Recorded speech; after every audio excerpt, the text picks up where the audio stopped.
Manafitra ny araba tompoko lahy sy tompoko vavy ary miarabanao ihany koa tonga soa indray ato amin'ny sampana fampahalalam-baovao ny fahitalavitra AMA-TV.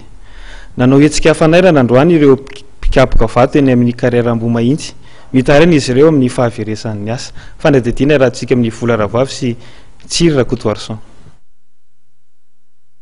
Mpikapoka vato arivo indray no indray very asa. Nanomboka omaly dia tsy nahazo niditra intsony ny kariera PK7 lalam-pirenena faharoa eny Ambomahitsy izy ireo. Raha ny fanazavana, omaly no nilatsaka ny didy avy amin'ny olona milaza fa tompony kariera, fa tsy maintsy miala amin'ny toeran'io omaly ihany ireo mpikarama ireo. Fanapa-kevitra izay tsy nahafaly ireo mpikarama ary toerin'izy ireo. Olana tena misy atao aminay zany zay zany taona maro ny manasa tamin'ny ilany ambony dia miala teto zany kolasy zany teto dia niala teto kolasy dia nisy olona zany ato ambany ato directeur zay nanome alalana niditra tamin'ity kariera ity dia nefa tompoko nisy olona hafa indray tonga dia nanalanay zay nefa olona miteraka maro daholo mampiditra mpianatra manina manofatrano zay nefa sorona tampoka be amin'le asanay dia nafapidirana mpianatra zao tsisy tokotany mangataka zany zay amin'le asa hoe mena fepotona zay dia sanay amin'ity kariera ity aloha mandra-pahitanay raha sanatria ka tsy ety any le sanay eto dia zay ny angatanay to tsisy filazana mely tompoko mbola eo am-piasana zay no tonga izy dia androany any dia voany hitanareo mandra-paharenany andro nareo mamoaka an'ireo nefa tompoko vato nefa le ataonay dia ataonay eo na tompoko ny vatan'le vato ireo amin'ny andro alilakany dia androany tsy navelan'le olona namoaka an'le vato tsony zany zay dia nefa le vatonay zany mbola aty daholo tsy izay le vato avoaka zany angatanay fa mbo hitohizan'le asa ihany aloha mamelomanay va dia manjanakay sy ny andaovanay fatrano fampidirana mpianatra zany manainana an'ireo vahoaka 500 mahery zay miasa zay zany mangataka fotoana lavalava mihitsy satria le mitady asa amin'izao sarotra dia mangataka fotoana lavalava mihitsy zany zay hoe eritaona na ohatran'izany raha ohatra hoe tena farany tsy mety mihitsy le izy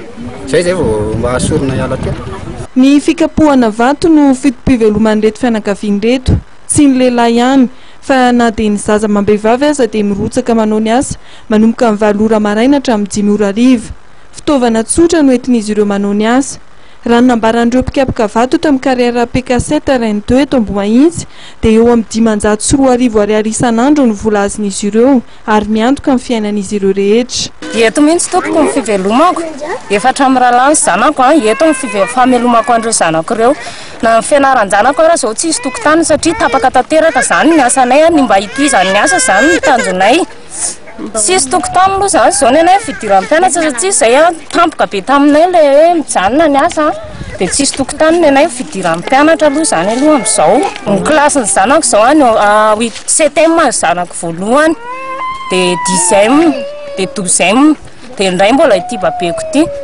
sy ny asa mihitsy zany zay zao aloha maly sy ny androany na sakafo hoaninay arany tsisy nenay ny hitanay androany hoaninay androany nefa zao zay zany tsy miasa dia tsisy zany na sakafo hoan'ny zanakay raha tsisy tokotany hoe ny fangatanay zany hoe hatramin'izay zany taty aminay ity zany tsisy vato mipoaka mahitsiny dia tato zany mba nisy asa mba ataon'le vahoaka dia mba tonga le vahoaka zany dia niasa tato fa mpitondra fanjakana endrasana indrindra mihitsy hoe anapoaka an'le vato ety aminay ity